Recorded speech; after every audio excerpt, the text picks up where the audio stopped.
next thing I want to talk about is Robert Williams has moved up to 3-on-3 work in training. The return of the Time Lord. I don't really like that nickname. I prefer Lob Williams. I just like Rob. There are some really good nicknames in the NBA. I never thought Time Lord was one of them. If you want my instances, I like Beef Stew for Isaiah Stewart.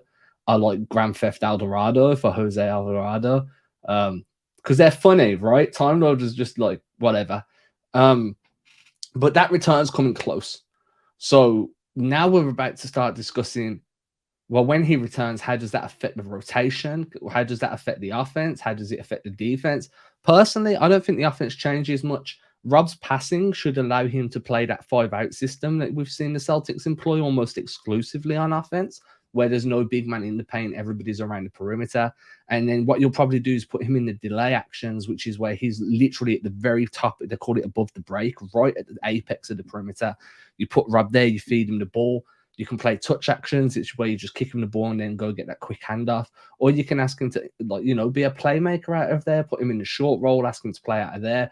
And then just in pick and rolls, you know, you've got that lob threat, you've got that vertical spacing, as the Celtics said last year. You know, we just throw it in the end time to go get that shit. Yeah, it's in the air, go grab it, go pull that down, go do what you're going to do. So I think he actually diversifies their offense. It gives them that above the rim threat that they haven't had this year. And that only increases what they can do offensively. Defensively, we've seen Mazzulla kind of shift back to that double big lineup, reinserting Grant Williams into the starting five. I say reinserting like Grant was there in the first place, but reinserting a big is what I'm trying to get at. And that's just a precursor to, you know, Horford will slide back down to the 4, Williams back, Rob into the 5, or they might keep Grant as the 4 and then move Horford to the bench, whatever it is. But I don't think it changes much for the rotation. It just, I'm expecting that defense to take a significant leap. And just for reference sake, according to Cleaning the Glass, over the last 2 weeks, the Celtics have been 6th in defensive rating. 6th. So it's not like that defense has been bad, but once Rob's back, it's going to take a leap. Yeah. And I mean, so to be clear, this is all news that came out from a Boston Globe article, and I'm only referencing it now because it hits upon something that you talked about when it comes to the Celtics offense. And this was something I didn't know until I saw this piece pop up the other day. So this is from the Globe's Adam Himmelsbach. So this is just a little excerpt here. Williams reached the 8-week mark last Thursday, and on Sunday, Coach Joe Mazzulla said Williams is doing 2-on-2 and 3-on-3 workouts with members of the coaching staff. When Williams does come back, Mazzulla said he does not think Boston's scorching start will be disturbed. I think we started off the season building our system on both ends of the floor with the full team in mind, Mazzulla said. So it'll be a seamless transition because everything we're doing, he has the ability to fit right in and help on both ends of the floor. That gets me really, really excited because, again, like Mazzulla said, they've been starting from the beginning, planning with him being back and being in that rotation. So I'm interested to see how they're going to handle it. But mainly, I just want to know who's going to start, right? Like, I think that's kind of like the big question. Do you move Horford back to the bench so he can get a little bit more rest? I think that might be something you might want to do.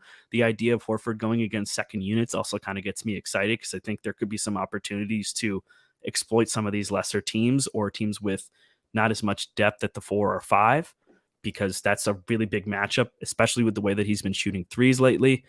But you also have to consider, does Grant Williams play better with the starters or does he play better with the bench? You know, what are you looking for out of those guys? But it's exciting. I think it's good that Rob's almost back, and I wouldn't be surprised if we see him before Christmas. I think based on everything that we've read so far, I mean, the fact that he's doing 3-on-3s right now, they're checking off a lot of boxes. I know Sherrod Blakely also had something on his Substack. You should check that out if you can. But he spoke with Rob and said, you know, like, how close are you to returning? And Rob apparently was all smiles and laughs and said, you know, we had a lot of boxes we needed to check off, and we've checked off all of them. So I think he's going to be back very, very soon. And that's good for the Celtics. In terms of Horford here, I'd actually expect him to stay in that starting 5, mainly because his offensive game has changed, right? So as you're saying, Rob's return's good for the Celtics. I completely agree. I think Horford's, the alterations he's made to his game actually benefit Rob playing alongside him far more this year than they did last year, offensively speaking. And that's not easy to do because those two played really well off of each other last year. But Horford has kind of committed to becoming more of a 3-point threat. He doesn't want to be, you don't want him banging down low with guys too much now, not at the age he is. You want to be able to conserve his body, knowing that the physicality is going to come later in the year once the postseason starts. And that's why we've seen Horford. And while you was talking, I pulled up some cleaning the glass numbers. Horford is shooting 56% of his shots are coming from the free. 56%. Just for reference, it was 44% of his shots last season, 42% the season before, and it's just been a steep incline since the 15-16 season, his final year in Atlanta, where it was 23% of his offense, and it's just vertically grown. So with Horford being more of a floor spacer now, barely going in the paint, I mean, 27% of his shots are coming in the paint. He's on the perimeter now. It just opens up more for Rob on the dunk spot, for Rob as the roll man, knowing that Horford's either in the corner where 25% of his threes are coming from, or around the perimeter where the other 31% are coming from. So that kind of makes a lot more sense for me. Now, obviously, Grant Williams gives you the same thing. Grant Williams is your perimeter scoring forward, but he's trying to build up his repertoire off the dribble. He's hitting more floaters this year. He's trying to run into post-ups and then back guys down, and you want him to keep developing that game, because long term that's going to be far more important with having him as a diversified offensive threat. So keeping him on the bench for the season makes more sense, because there'll be more like an increased scope for him to continue building out that offensive repertoire. So I'd personally kind of fight for Horford to stay in the starting five this year, and then next season you can start looking at making that transition to switching Grant into the starting five.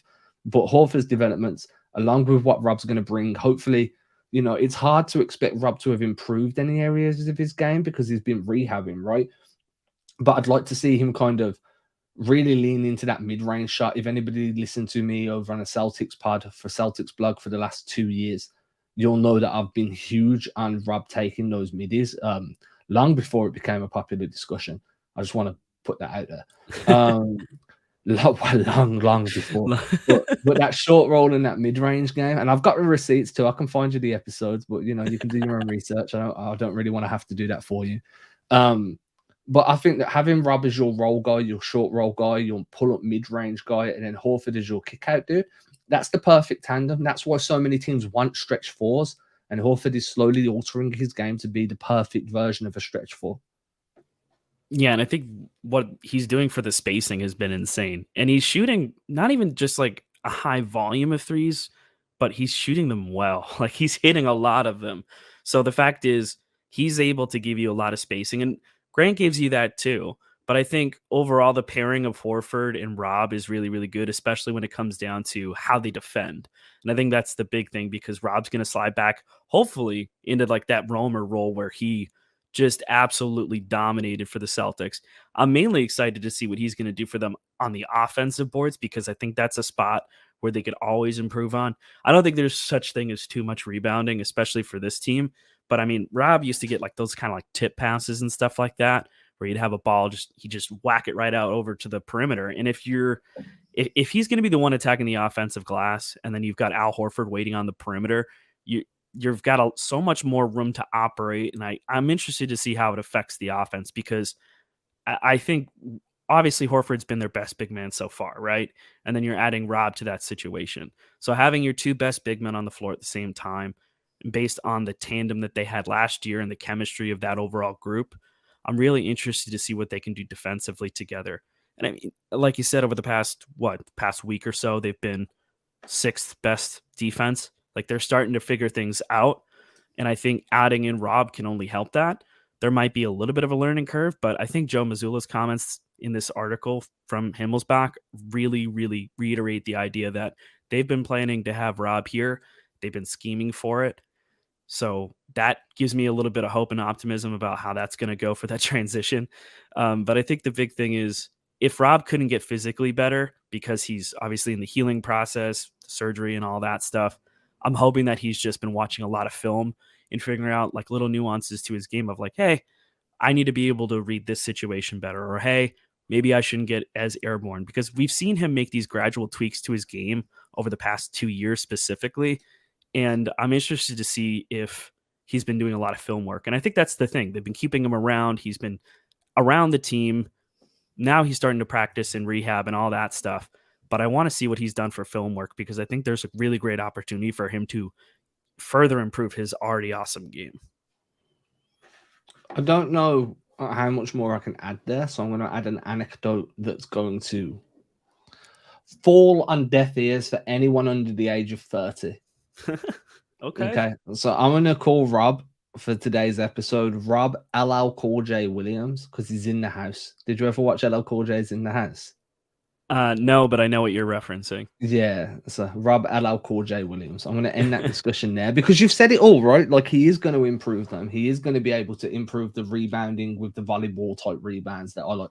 I like to call it volleyball basketball. We're just going to bat it away and hopefully somebody's going to grab it and bat it back towards us so we can spike it down their throats on a dunk. So we're going to go for that volleyball basketball. As you said, the screening is going to improve. The defense is going to improve.